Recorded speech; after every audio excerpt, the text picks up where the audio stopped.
¿Ya? Los tres cerditos. ¡Ay!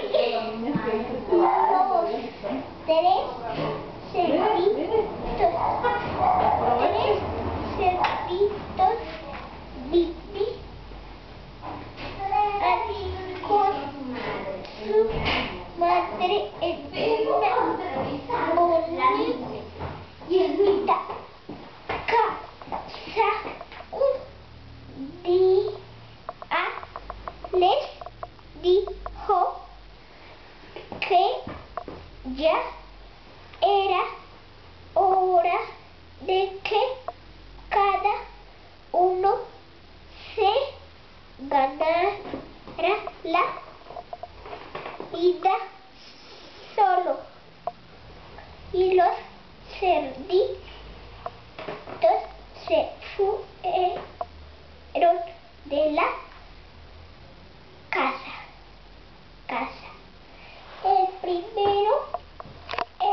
primero se construyó una casa de paja y el segundo de madera.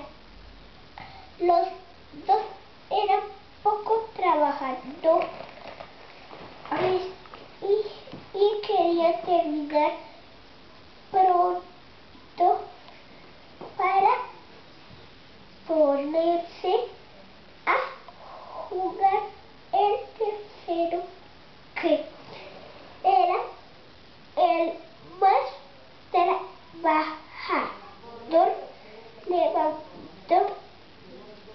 levantó una casa de ladrillos, aunque tardó mucho más tiempo en terminarla. Así. Too funny.